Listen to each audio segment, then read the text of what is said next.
اللہ سبحانہ و تعالیٰ نے غذا کے اندر ہی علاج بھی رکھا ہے. یعنی غذا صرف ہماری بھوک مٹانے کے لیے نہیں ہے، صرف انرجی دینے کے لیے نہیں ہے، بلکہ اس کے ساتھ ساتھ ہمارا علاج بھی. تو جب آپ کبھی بیمار ہو اور کچھ کھانے لگے اور سمجھ نہ آئے کہ کھانا چاہیے یا نہیں، تو دعا کر لیا کریں کہ اللہ تعالیٰ اس کو میرے لیے غذا اور دوا دونوں ہی بنا دے. ٹھیک ہے، تو کوئی بھی فوڈ آپ کے لیے غذا بھی ہے اور علاج بھی ہے. کیونکہ ہم تو اپنی خواہشات کے پیچھے چلتے ہیں نا، یا پھر شبہات کا شکار ہوتے ہیں.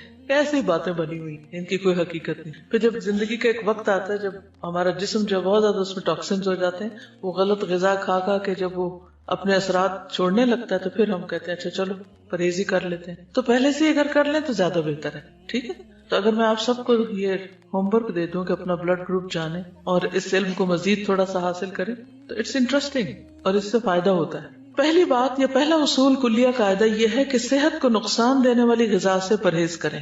محمود بن لبید رضی اللہ عنہ سے مروی ہے کہ رسول اللہ صلی اللہ علیہ وسلم نے فرمایا، اللہ تعالیٰ اپنے بندے کو جس سے وہ محبت کرتا ہو دنیا سے اسی طرح بچاتا ہے جیسے تم لوگ اپنے مریض کو کھانے پینے سے بچاتے، اور کھانے کی صورت میں تمہیں اس کی طبیعت خراب ہونے کا اندیشہ ہوتا ہے. اچھا، کچھ چیزوں کی الرجی تو بہت معمولی ہوتی ہے لیکن کچھ بہت سیویئر بھی ہوتی، تو اس کا بھی آپ کو پتا ہونا چاہیے، اور جس سے ایک دفعہ نقصان ہو جائے دوبارہ اس راستے پہ نہ جائیں. رسول اللہ صلی اللہ علیہ وسلم نے فرمایا، جب اللہ تعالیٰ کسی بندے سے محبت کرتے ہیں تو اسے دنیا سے اس طرح روکتے ہیں جس طرح تم میں سے کوئی اپنے مریض کو پانی سے روکتا ہے. بعض بیماریوں میں پانی پینا نقصان دہ ہوتا ہے. کسی کو معلوم ہے؟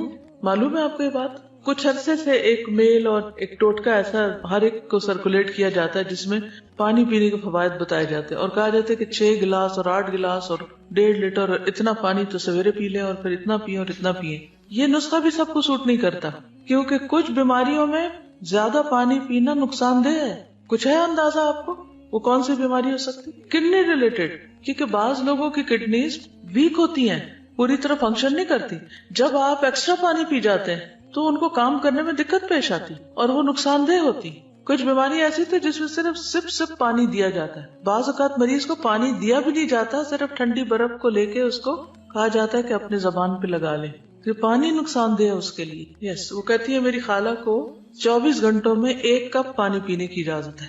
اب اگر وہ اسی طرح کو ٹوٹکا پڑھ کے تو 1.5 لیٹر پی بیٹھے تو یہ پانی جو زندگی کی سورس ہے اسی انسان کے لیے نقصان دہ. تو یہ ٹھیک ہے، یہ ایکسٹریم کیسز میں ہوتا ہے، لیکن ویسے بھی ہر چیز کے اندر اعتدال ضروری ہے.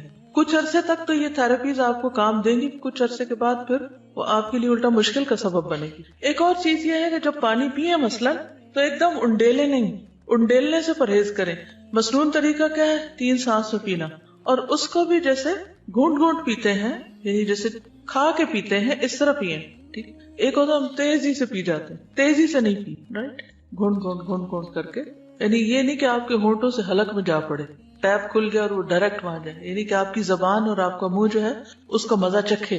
اس طرح پینا زیادہ فائدہ مند ہے. لیکن ہم لوگ ہر وقت جلدی میں ہوتے ہیں نا، ہم کہتے ہیں جلدی سے یہ کام کر لیں، جلدی سے وہ کر لیں، اور پھر بس کچھ اور کریں. تو ہے فرماتے ہیں کہ میں نبی صلی اللہ علیہ وسلم کی خدمت میں حاضر ہوا، آپ کے سامنے روٹی اور خشک کھجور تھی. روٹی اور خشک کھجور جیسے چھوارے ہوتے ہیں. نبی صلی اللہ علیہ وسلم نے فرمایا قریب ہو جاؤ اور کھاؤ. میں خشک کھجوریں کھانے لگا تو نبی صلی اللہ علیہ وسلم نے فرمایا تم خشک کھجوریں کھا رہے ہو حالانکہ تمہاری آنکھ دکھ رہی ہے، یعنی اس مرض میں خشک کھجور ٹھیک نہیں. میں نے عرض کیا کہ میں دوسری طرف سے چبا رہا ہوں، جو آنکھ دکھ رہی ہے اس کی طرف سے نہیں. اس جواب پر رسول اللہ صلی اللہ علیہ وسلم مسکرا دیے. کھانے کے لیے ہم سب کوئی نہ کوئی ریزن تلاش کر لیتے ہیں. ٹھیک ہے، اس سے کیا پتا چلتا ہے؟ پرہیز کی بات سمجھ آتی ہے. بیماری میں خاص طور پر پرہیز، جو چیز نقصان دہ ہو وہ نہ استعمال کی جائے. نبی صلی اللہ علیہ وسلم کے پاس تو جو بھی علم تھا وہ وحی کے ذریعے تھا. ٹھیک ہے، تو اس لیے ان چیزوں کو تو ہم ایز اٹ از لے سکتے. پھر بلا وجہ کی دوائیوں سے پرہیز. کچھ لوگوں کو دوائیاں کھانے کا شوق ہوتا ہے، تسکین ہوتی ہے ان کو دوا کھا کے. اچھا، کچھ بچوں میں بھی یہ مزاج پایا جاتا ہے کہ بڑے شوق سے دوا کھاتے، جہاں کہیں کوئی دوا دیکھتے ہیں وہ کھانے کے لیے مانگتے ہیں، کیونکہ اب کئی طرح کے فلیور بھی شامل کر دیے گئے دواؤں میں. کوئی وہ سیرپ پی جائیں گے، کوئی گولیاں کھا جائیں گے. تو اکثر یہ مسئلے رہتے ہیں چھوٹے بچوں کے ساتھ. کچھ بچے ان کو بہت مشکل ہوتی ہے دوا پلانے میں، وہ نہیں پیتے.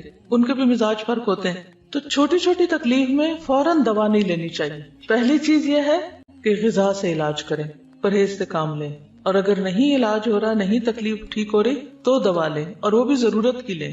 اور کثرت سے پرہیز کریں. جی کیونکہ میں نے ایک ڈاکٹر سے پوچھا, انہوں نے مجھے کوئی دوا ریکمینڈ کی, تو میں نے کہا اس کے کوئی سائیڈ افیکٹس نہیں.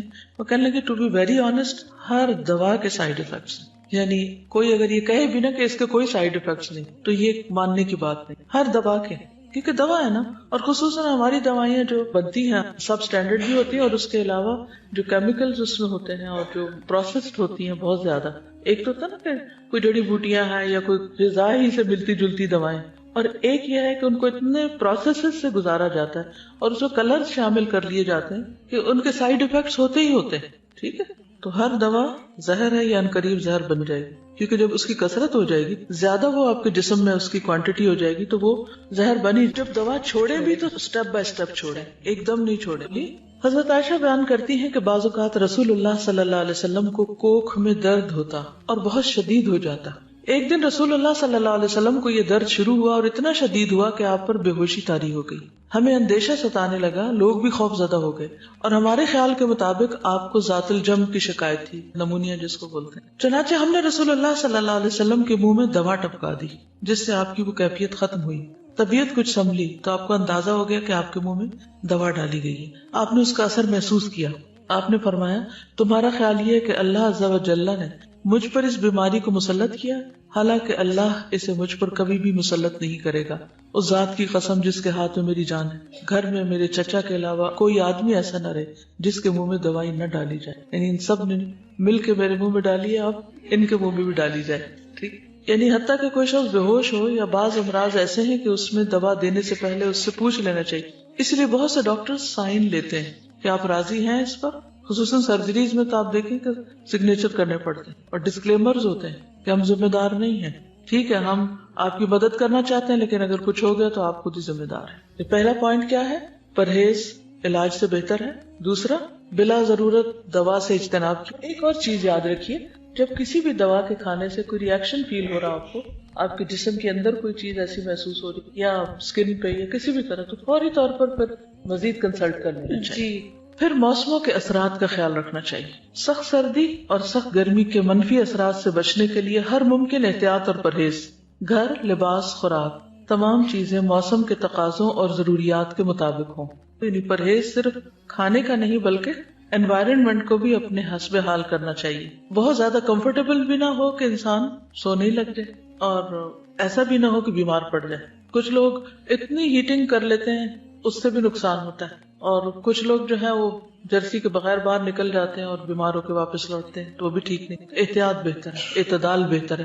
ہر شخص کو اپنے مزاج کو, اپنے جسم کو, اپنی ضروریات کو خود بھی سمجھنے کی کوشش کرنی چاہیے. اس میں بھیڑ چال نہیں کام دے گی کہ وہ یہ کر رہا ہے تو میں بھی, اس نے کچھ نہیں پہنا ہوا تو میں کیوں پہنتا ہوں. تو کسی کی نقالی مت کریں, اپنے مزاج اور اپنے بدن کو سمجھے کہ وہ کیا چاہتا ہے. اب اس میں آپ دیکھیے, جیسے موسموں کے اثرات کی بات کی نا, تو سردی سے بچیے جب سردی زیادہ ہو, گرمی سے بچیے جب گرمی زیادہ ہو. اسی طرح اگر بہار کے موسم میں آپ کو کسی خاص پودے سے الرجی ہے یا اور کوئی چیز سوٹ نہیں کرتی, تو اس سے بھی بچنے کی ضرورت ہے. پھر وبائی اور متعدی امراض. متعدی کس کو کہتے ہیں؟ کنٹیجس, جو دوسرے کو لگ جائے. جیسے فعل لازم اور فعل متعدی ہوتا ہے. متعدی کون سا ہوتا ہے؟ جو مفعول طلب کرتا ہے. تو اسی طرح متعدی بیماری وہ ہوتی ہے کہ جو ایک سے آگے دوسرے کو جا پہنچتی. امراض پھیلنے کے موسموں, خصوصاً برسات اور گرمی میں خصوصی حفاظتی تدابیر کرنا, مثلا پانی کے ذخائر صاف رکھنا, رہائشی علاقوں کے آس پاس مچھروں, مکھیوں اور دیگر کیڑے مکوڑوں کی امکانی افزائش کی روک تھام کے لیے ادویات وغیرہ چھڑکنے کا انتظام کرنا, اور اپنے تمام گرد و پیش کو حفظان صحت کے اصولوں کے مطابق ڈھالنا. گلے سڑے یا پہلے سے کاٹ کر رکھے ہوئے پھل یا سبزیاں کھانے سے پرہیز کرنا. یہ ساری چیزیں اس میں آ جاتی ہیں. یہاں پر حفاظتی ٹیکوں کی بات کی گئی ہے, جس کے میں پرسنلی سخت خلاف ہوں. اس لیے میں کسی کو بھی یہ مشورہ نہیں دیتی کہ وہ بچوں کو یا بڑوں کو حفاظتی ٹیکے لگوائیں. کئی لوگ فلو شاٹس لیتے رہتے ہیں, اور بعض لوگ بچوں کو جو حفاظتی ٹیکے لگواتے ہیں اور وہ سمجھتے ہیں کہ اس میں شفا ہے. اگر آپ اس پر تھوڑی سی ریسرچ کریں تو آپ کو پتہ چل جائے گا کہ یہ بذات خود بچوں کے اندر کتنی ڈسیبلٹیز پیدا کر